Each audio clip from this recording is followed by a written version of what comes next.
이 시간은 여호수아 16장에 대해서 한번 살펴보겠습니다. 우리가 지금 살펴보고 있는 단락은 이제 뭐냐면 여호수아 전체가 3 플러스 1 구조라고 처음에 이제 말씀을 드렸고요. 이 3 플러스 1 구조에서 이 세 개의 하나님의 명령과 여호수아의 이제 하나의 명령을 가지고 우리가 살펴봤고요. 하나님께서 먼저 건너라 라고 말씀하셨고, 그 다음에 두 번째 취하라 라고 말씀하셨죠. 그리고 나서 이제 나누라 라고 이제 말씀하시는 장면 가운데 우리가 13장에서 그렇죠? 21장까지의 내용 자체를 이제 나누라고 명령하신 것에 따라서 요단 동편에 두 지파반이 그 나눔을 받았던 내용이 이제 13장에 기록되고, 그다음에 14장, 15장에 이제 유다 지파가 서쪽에서 분배받은 내용이 이제 기록되고요. 그다음에 16장과 17장에 이제 요셉 자손의 에브라임과 므낫세가 이제 그 분배받는 내용이 나타나고, 그 이후에 일곱 지파가 분배를 받고 마지막으로 이제 레위 지파고 이제 아론 제사장들이 이제 분배받는 내용들이 나오는데, 그렇게 봤을 때 이제 요셉, 유다 지파죠. 그러니까 유다 지파에게 분배받는, 내용이 이제 14장과 15장에 걸쳐가지고 길게, 자세하게 기록되어 있다 그랬죠. 다른 지파보다도. 그리고 또한 유다 지파 말고 또한 서쪽에서 또 먼저 받는 지파가 요셉 지파입니다. 요셉 지파. 여호수아는 요셉 지파라고 이제 언급을 하면서 요셉의 두 아들이었던 므낫세와 에브라임 지파를 갖다 합쳐가지고 요셉 지파라고 얘기하면서 16장과 17장에 걸쳐서 또 유다보다는 좀 덜 자세하지만 다른 지파보다는 또 자세하게 설명을 하고 있습니다. 그래서 이 시간에 이제 16장에서 요셉 지파 중에서도 이제 그의 작은 아들이었죠. 작은 아들은 에브라임에 대해서 먼저 기록하고 있는 내용들을 한번 살펴보겠는데요. 그래서 이제 요셉 자손에게 분배된 땅으로서 여호수아 16장, 17장의 내용이 이제 기록되어 있다 그랬는데, 그 16장 1절부터 3절까지는 이 요셉 자손을 언급하면서 요셉 자손의 남쪽 경계를 언급하고 있어요. 남쪽 경계를 먼저 이렇게 언급해서 얘기를 하고 있고, 그 다음에 에브라임 지파, 그러니까 에브라임, 요셉의 작은 아들였던 에브라임에 대해서 먼저 기록하고 있습니다. 그리고 장자였던 므낫세에 대해서는 17장 1절부터, 그러니까 에브라임 지파 다합으로 기록하고 있다는 거죠. 그게 참 재미있는 형국인데, 그래서 에브라임이 차지했지만 왜 먼저 기록했을까, 여호수아가. 그런 것도 한번 이제 우리가 생각해 봐야 되는데, 그 다음에 이제 17장부터 므낫세 지파의 이제 내용을 기록하면서, 므낫세 지파에서는 슬로브앗의 딸들, 므낫세 자손인 가운데 이제 슬로브앗이라는 남자가 아들이 없이 죽었기 때문에 그들이 이제 슬로브앗이 기업을 갖지 못하고 이제 기업을 받지 못하게 되는 그런 상황에서 그의 딸들이 나와서 이제 원래는 이제 모세에게 와서 이제 요구를 했었죠. 근데 모세에게 요구했던 기업이 여호수아에 의해서 주어지는 그런 내용을 기록하고 있습니다. 그래서 므낫세 지파에 대한 내용 중에서는 슬로브앗의 딸들의 어떤 기업을 요구하는 내용이 좀 강조가 되고 있는 것으로 이제 보이고요. 그렇게 기록이 된 다음에 이제 마지막 부분에 가면은 요셉 자손, 이제 요셉 자손이 여호수아에게 더 넓은 땅을 요구하는 걸 볼 수 있어요. 그래서 이 내용, 더 넓은 땅을 요구한다고 봤을 때 제일 먼저는 어떻게 보면 여호수아가 그냥 에브라임과 므낫세를 합쳐서 에브라임 산지에다 땅을 분배해 준 것 같아요. 그랬는데 여기에 이제 두 지파, 요셉의 자손인 에브라임과 므낫세가 여기서 함께 살기에는 좀 부족해서 요셉 자손이 요구를 여호수아께 요구했고, 여호수아가 이제 너희들이 그러면 더 이제 차지하라 해가지고 그 위쪽으로 이제 다시 이제 분배받게 되는데, 그 위쪽을 이제 므낫세가 분배받게 되고, 그다음에 에브라임 지파가 밑에서 이렇게 분배받게 되는 이런 과정으로 이제 보시면 됩니다. 그런 가운데 원래 이제 에브라임과 므낫세가 함께 받았을 때에 이제 북쪽 지역, 이 지역에 있었던 므낫세의 땅을 에브라임 지파에게 속하게 만들고요. 그리고 이제 다른 지파에게 나중에 주어지는 그 땅에 있는 아셀 지파에 있는 땅과 스불론 지파의 땅 자체가 또한 므낫세에게 속하게 되는 이런 이제 내용들이 이제 나타나게 된다고 보시면 될 것 같아요. 그래서 여호수아가 제일 먼저 이제 그 땅을 분배할 때는 유다 지파에게 분배를 했고요. 그 다음에 요셉 지파에게 이제 분배를 해줘서 처음에는 요셉 지파 했을 때에 한 덩어리로 에브라임과 므낫세가 한 덩어리로 이렇게 분배받는 그런 형국으로 이제 분배한 것 같고요. 그 다음에 이 에브라임과 므낫세 그 자손들이 다시 요구함으로 이제 더 확장된 땅을 이제 갖게 되고 므낫세 지파와 에브라임 지파로 이렇게 분리해서 또한 이렇게 기록하게 되는 그런 과정이 이제 있었다고 생각하시면 돼요. 그래서 모세가 처음에는 이 에브라임과 그 므낫세를 한 덩어리를 묶어서 요셉 자손이다 이렇게 표현했다는 거. 하지만 이후에는 둘을 분리해 가지고 이제 지파로 12지파에 포함되는 그런 어떤 형태로 므낫세와 에브라임 지파를 언급하고 있다는 걸 한번 생각하시면서 16장과 17장을 살펴볼 텐데요. 에브라임과 므낫세가 요셉의 아들이죠. 요셉의 아들들이었는데 창세기에 보면 신기한 일이 있었죠. 야곱이 이제 애굽에 머물며 있을 때 죽기 전에 요셉이 이제 두 아들을 데리고 야곱을 방문했을 때 야곱이 그 두 아들에게 축복을 하게 되죠. 그래서 그 축복을 하면서 뭐라고 그러냐면, 자, 뭐 앞에 거는 한번 읽어보시고요. 내가 애굽으로 와서 내게 이르기 전에 애굽에서 요셉이죠. 내가 낳은 두 아들 에브라임과 므낫세는, 그래서 여기도 혈통적으로 보면 므낫세가 장자 먼저 태어났는데 에브라임을 먼저 쓰고 있죠, 사실은. 그래서 모세도 에브라임을 이제 먼저 쓰게 되는 과정인데, 이게 왜 그러냐면 에브라임과 므낫세는 내 것이라, 루벤처럼 시므온처럼 내 것이라서 아들 차원으로 올려버리죠. 그리고 그 이후에 내 수생이 될 것이다, 요셉이 될 것이다 했는데 요셉이 그 이후에 아들을 낳았다, 그런 기록은 이제 없고요.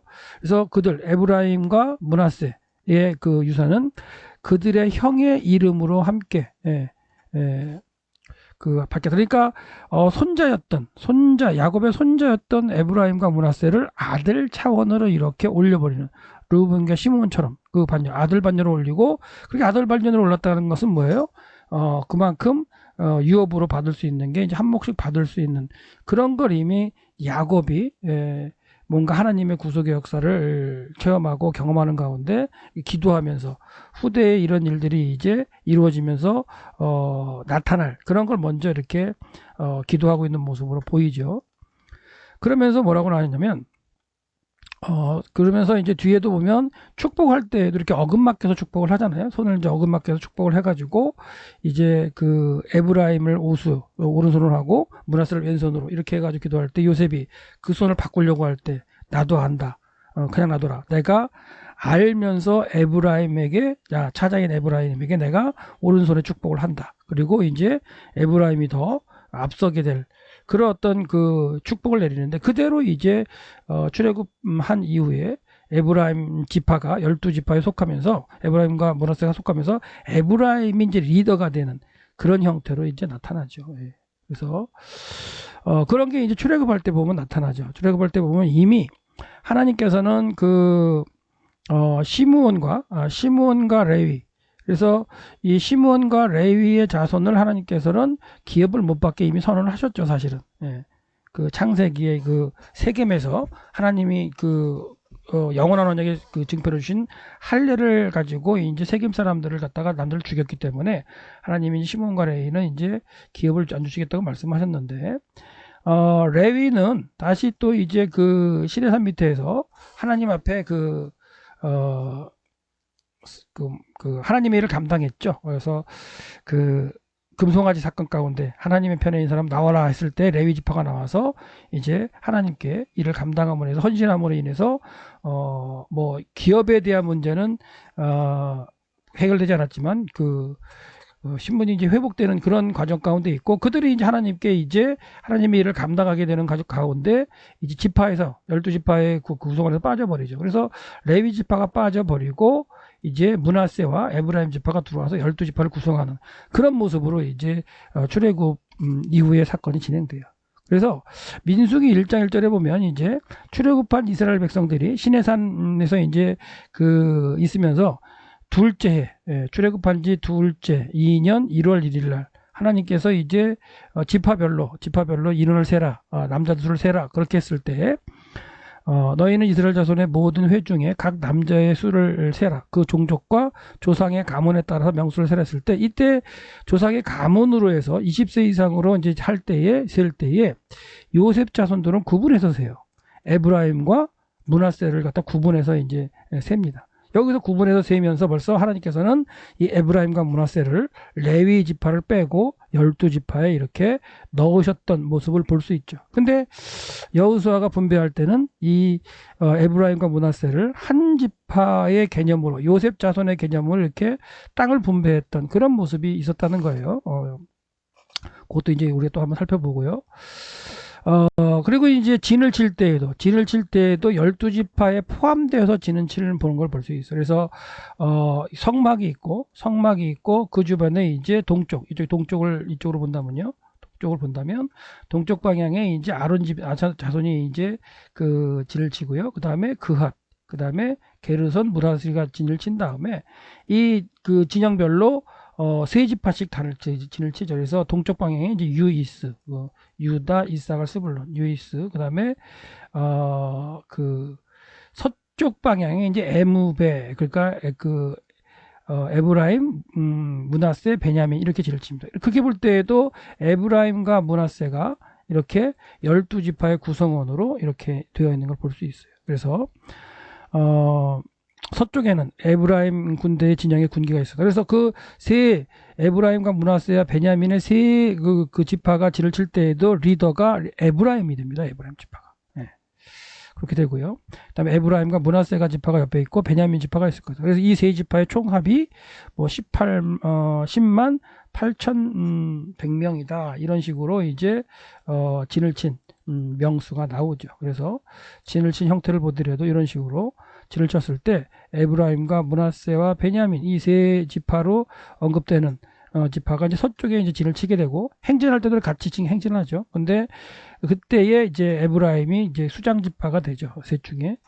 이럴 때에도 에브라임과 므낫세가 요셉의 자손에서라는 그 말이 아니고 분리가 돼서 12지파의 하나씩의 구성원으로 이제 잡힌다. 그리고 이제 여기에는 레위 지파가 빠진 거죠. 레위 지파는 하나님의 일을 감당하는 지파로 빠졌기 때문에. 그래서 이렇게 볼 때에 에브라임과 므낫세는 출애굽 1년째 되는 그 시내산 밑에서 하나님께서 말씀하실 때 그때부터 이미 12지파의 소속으로 야곱이 이렇게 축복했던 대로 이렇게 이제 들어갔던 그런 모습이 있죠. 기억하시면 됩니다. 그리고 여기서도 보실 때 이제 축복하는 내용이죠.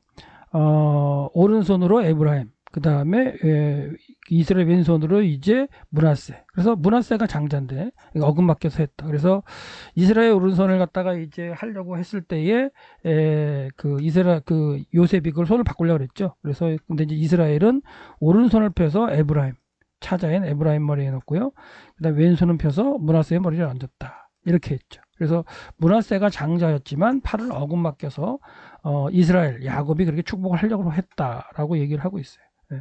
그때 이제 축복을 이제 하면서 요셉을 위하여 축복하는 그런 과정 가운데에 그 축복을 하는 내용이 있는데, 모든 환난에 거시는 하나님께서 이들에게 축복하라 이렇게 해서 세상에서 번식하고 창대하게 되려고 이제 그렇게 축복을 할 때 요셉은 장자에게 더 큰 축복이 가게 오른손에 축복을 원했는데, 그렇죠? 그래서 바꾸려고 그러는데 옮기고자 했지만 야곱이 나도 한다. 나도 한다. 그러면서 그렇죠? 여기서 보세요. 뭐라 하냐면 나도 안다. 야곱이 얘기하는 거예요. 이스라엘이 내 아들아 나도 안다. 그도 한 족속에 므낫세 한 족속이 되며 그도 크게 되려 하지만 그의 아우 에브라임이 그보다 큰 자가 되고 그의 자손이 여러 민족을 이루라. 그래서 그 리더가 되면서 이스라엘 전체를 이끌어가는 그런 모습으로서 이제 에브라임이 등장하게 되는데, 에브라임과 므낫세는 요셉의 아들들로 어떻게 보면 그 야곱의 손자였지만 야곱이 축복을 하면서 그 손자를 자기의 아들들 위치로 올려서 지금 이렇게 축복을 했는데, 그게 이제 출애굽하면서 야곱의 12아들로 이루어진 12지파의 그 개념에 있을 때 레위 지파가 하나님의 일을 감당하는 걸로 빠진 상태에서 에브라임과 므낫세가 그 자리를 12지파의 반열로 올라가서 차지하게 되는 그런 상황이 된다는 걸 말씀드리는 거예요. 이런 상황이었다면 이미 요셉 자손이라고 부르기보다는 에브라임과 므낫세 지파가 따로따로 분배받는 게 맞을 것 같고요. 그 다음에 이제 므낫세 2분의 1 지파는 이미 동편 땅에서 모세를 통해서 받았잖아요. 예. 그렇기 때문에 므낫세와 그 에브라임을 따로 받게끔 하는 게 맞을 것 같은데 이 여호수아는 그렇게 하지 않고 어떻게 보면 에브라임 지파와 므낫세 2분의 1 지파 반 지파를 갖다 합쳐서 1.5 지파죠. 이걸 합쳐서 요셉 지파라고 이제 언급을 하면서 땅을 분배해서 제비를 뽑게 하는 그런 형국으로 지금 진행했었다는 거죠.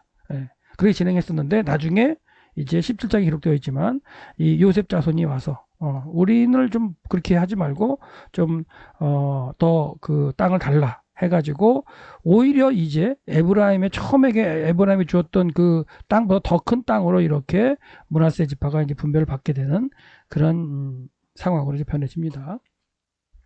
그래서 여호수아 16장 1절을 보면 요셉 자손을 위해서 여기서 보시면 요셉 자손을 위해서 뽑았다고 나오죠. 요셉 자손을 위해서 제비를 뽑았다. 여리고 요단으로부터 여리고섬 동쪽 방향으로 베델산지로 오르고 광야로 나아갔다. 그래서 이제 유대 광야로 나아간 그런 얘기고요. 그래서 보시면 요단강이 이렇게 흘러 들어가죠. 요단 흘러가 들어가는 상태에서 색깔을 좀 바꿔볼까요? 요단강이 이렇게 흘러 들어가는 상태에서 여리고에서 이렇게 올라와서 베델 쪽으로 올라온 거죠. 베델 쪽. 베델 쪽으로 올라와서 기브를 해서 여기 밑으로 해서 베토론에서 게셀까지 내려갔다가 이렇게 보시면 이런 형국이 여기가 이제 그 강이 있거든요. 가나시네라는 이제 성경시대는 가나시네라 부르고 지금은 이제 야르곤이라고 부르는 강이 하나 있는데 이 강의 경계로 해서 이런 식이 돼서 남쪽 경계 에브라임 처음에 이제 에브라임이나 요셉 자손의 이제 남쪽 경계로 이제 시작하는 그런 내용으로 이제 16장 1절에 진행되는데요. 그렇게 본다면 처음에 이제 에브라임과 므낫세를 한 요셉의 자손으로 해서 이 정도의 땅을 아마도 분배해 주었을 가능성이 있습니다. 나중에 다시 요셉 자손의 요구로 이 노란 부분까지 확장돼서 분배를 받게 되는데 그 지역을 이제 므낫세 2분의 1 지파, 반 지파가 분배를 받고 여기에 이제 그 므낫세가 원래 받았던 지역의 땅들이 이제 에브라임에게 속하게 되는 그런 이제 내용들이 이제 전개가 되고 있어요. 2절 보시면 그리고 베들레에서 루스로 나가고요. 그 다음에 그것은 아렉 사람 경계에서 아다롯에 넘어서 이제 계속 넘어가고 그리고 그것은 바다 쪽으로 야블레 사람의 경계에 가서 베토론까지 이르고 게셀로 내려갔다가 그 끝으로 해서 이제 바다까지 이르는 남쪽 경계에 대해서 설명을 하고 있어요. 그래서 남쪽 경계만 언급이 나오고 다시 이제 그 남쪽 경계를 언급을 한 다음에 이제 그 에브라임과 므낫세 둘로 이제 나누어진 내용으로 다시 기록하게 됩니다. 그러니까 요거는 뭐냐면 이미 이제 나중에 므낫세와 에브라임이 요구한 다음에 더 땅을 더 넓게 분배해 줬던 내용을 기록하고 있는 거라고 보시면 됩니다. 그래서 본다면 4절에는 이렇게 되어 있죠. 요셉 자손의 므낫세와 에브라임이 그들의 기업을 받았더라. 그래서 요셉 자손이지만 다시 또 둘로 나눠서 므낫세와 에브라임으로 이렇게 이야기를 하고 있습니다. 자, 이것은 그러면서 이제 에브라임 자손의 경계를 다시 이제 구체적으로 얘기해 주는데요. 이것은 에브라임 자손이 그들의 가족을 위한 경계이다. 그리고 그들의 경계는 동쪽으로 아달에서 윗 베토론까지 쭉 나가고요. 이게 이제 그래도 이제 요셉의 자손의 남쪽 경계를 나타내는 거죠. 그리고 이제 그 경계 서쪽에서 북쪽 민무다로 나아갈지다. 그리고 그 경계 동쪽에서 다하나 실로. 이제 이거는 북쪽 경계를 얘기하는데요. 둘로 나왔다가 이제 실로로 와서 야누아를 거쳐서 이제 여리고로 내려가는 거죠. 야누아로부터 아다롯 그리고 나하라 쪽으로 내려가서 이제 여리고까지 이르는 북쪽 경계를 이렇게 이제 설명을 해주고 있어요. 그리고 이제 요건 이제 남쪽 경계 얘기인데요. 답부아에서 서쪽으로 내려가서 가나의 시내에 이를 거다. 지금 현재 이제 야르곤 강인데 성경에는 가나 시내라고 언급이 돼 있고 그 끝은 바다라. 이게 에브라임 지파의 땅이다라고 얘기를 해서요. 지도를 한번 우리가 다시 한번 설명해 본다면 이렇게 돼 있죠. 원래는 이제 이 지역만 그 요셉 자손에게 에브라임과 문하세 같이 나눴었는데, 그러다가 이제 그 나중에 다시 한번 요구를 해서 땅들을 더 확장해서 이제 문하세 반지파가 위에까지 이렇게 분배받는다고 생각하시면, 그 경계를 4절부터는 얘기하는 건 에브라임 지파의 경계만 다시 얘기하고 있는 거예요. 그래서 아까 얘기할 때 여기서부터 여리고 쪽으로 내려가는 그런 설명이 됐고, 답보아에서 베토론을 거쳐서 이제 여기 그 게셀을 거쳐서 가나시네까지 해서 이제 이쪽에 그 바다까지 닿는 이런 경계를 얘기를 했어요. 그리고 나서 요 지역에 이제 그 원래 그 문하세 지파에게 분배됐던 지역이 이제 문하세가 위로 확장돼서 땅이 넓어짐으로 인해서 이 지역을 에브라임 지파에게 주었던 그런 내용들이 나오는 게 이제 9절하고 10절에 나오게 되죠. 그래서 보시면 9절. 그리고 문하세 자손에게 기업 가운데서, 그러니까 원래는 한 분기수로, 요셉 자손이란 개념으로 한 분기수로서 문하세와 그 에브라임에게 땅을 주었겠죠. 그런데 문하세가 이제 받았던 그 땅의 경계를 이제 에브라임에게 돌려주는, 그렇죠? 예, 겹쳐는 그런 부분에서 이제 돌려주고, 그 위쪽에 더 이제 문하세 지파에게 분배됐던 그런 모습으로 볼 수 있다면, 문하세 자손의 기업 가운데 에브라임 자손의 위에 구별한 성읍들이 있었다, 이런 얘기를 드리면 되겠고요. 그 중에 하나가 이제 답보아, 이런 것들이 이제 문하세의 영토였다가 이제 에브라임에게 주어지는 거죠. 그렇게 이제 분배를 갖다가 이제 왜 에브라임 지파 해줬지만, 그들이 게셀에 거하는 가나안 사람들을 쫓아내지 못했다, 이렇게 이제 마무리가 되죠. 그리고 가나안 사람이 에브라임 가운데 오늘날까지 있었다.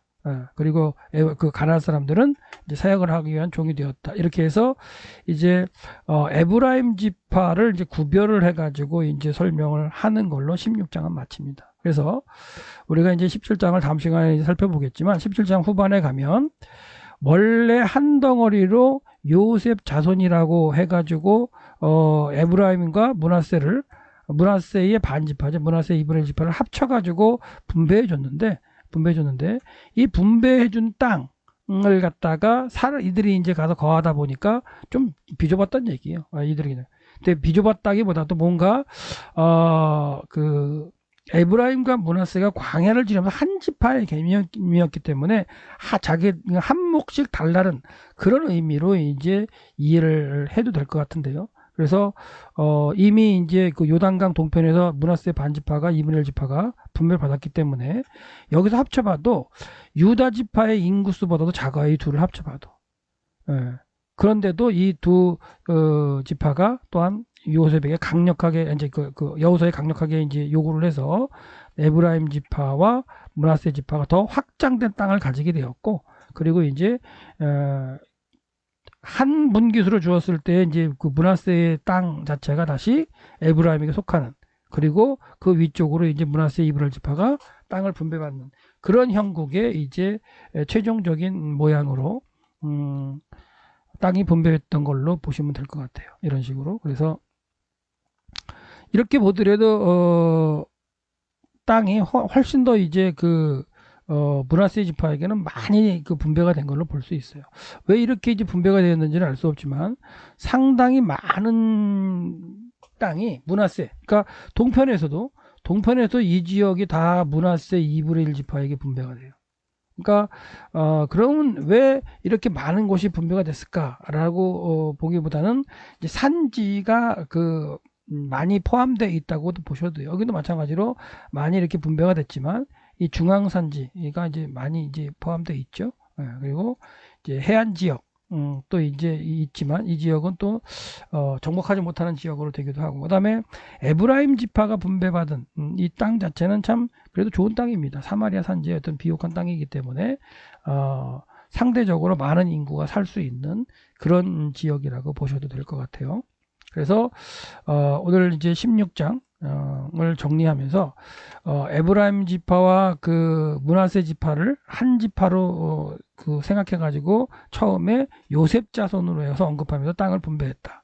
근데 17장 후반부에 가보면 이제 에브라임 지파하고 문하세 2분의 1 지파가 다시 요구를 해서 땅을 더 요구해서 그 지역을 분배받게 되는 내용이 나온다. 그렇게 됐을 때 이미 창세기에서부터 야곱이 에브라임과 므낫세를 분리해서 야곱의 아들들 차원으로 축복했던 그런 내용을 모세도 그렇게 이해하고 지파를 이렇게 했는데 여호와서는 그렇게 하지 못했던 것에 이제 고민을 한번 해봐야 된다라는 얘기죠. 여호수아가 왜 그 에브라임과 므낫세 반 지파를 갖다가 합쳐서 한 몫으로 이렇게 해가지고 요셉의 자손으로 해가지고 분배했으려고 했었는지.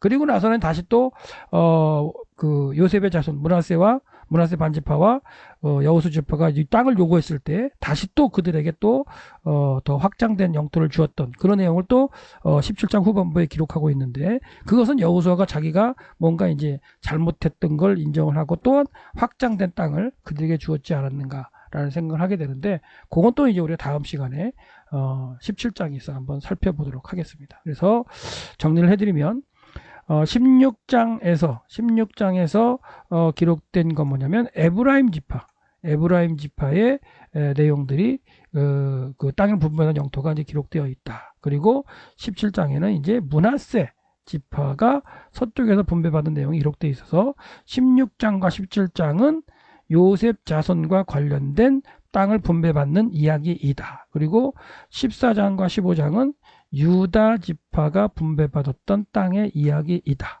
그리고 13장에는 이제 그 뭐가 있었어요? 땅을 나눠주기 전에 이제 여호수아가 늙었다라는 이야기가 있고, 그리고 이제 요단 동편 땅에서 두 지파 반이, 그렇죠? 르벤 지파하고 갓 지파하고 므낫세 반 지파가 분배받았던 내용이 이제 13장에 기록되어 있다. 이 정도 보시면 되겠어요. 그리고 이제 그 18장과 19장에 가면 뭐가 되냐면 이제 나머지 7지파가 시간 간격을 두고 이제 땅을 분배받는다. 그리고 20장과 21장 20장에 가면 이제 레위 지파가 이제 분배를 받게 되죠. 예. 그래서 그 20장과 그다음에 이제 아론 자손에 그 관련돼 가지고 성읍을 나누는 것도 이제 21장에 가면 나타나고, 그래서 하나님께서 나누라고 명령하셨던 그 13장부터 21장까지의 내용의 구조도 우리 여러분들이 한번 이 중간중간 한번 살펴보시면서 몇 장에 어떤 내용이 나오고, 그다음에 이 분배할 때에도 서쪽 편을 분배할 때도 그 유다 지파와 요셉 자손을 갖다가 먼저 분배를 하게 되는구나. 그리고 나머지 땅을 갖다가 7개를 그려오게 하는구나. 이런 어떤 순서적인 거. 그리고 마지막으로 이제 기업을 주지 않기로 했었던 레위 지파에게 각각의 성읍들, 12지파에 포함된 48개의 성읍들을 주기도 하고요. 그 다음에 제사장 그룹, 아론 관련된 이제 제사장 그룹에게도 하나님께서 주시기도 하고, 그 다음에 도피성도 구분을 하게 되는 그런 내용들이 이제 20장과 21장에 나오는구나. 그래서 나누라고 하시는 그 명령에 따라서 땅이 나눠지는 13장부터 21장까지의 구조도 여러분들이 머릿속에 좀 잘 그리면서 성경 연구를 하시면 좋을 것 같아요. 예, 감사합니다.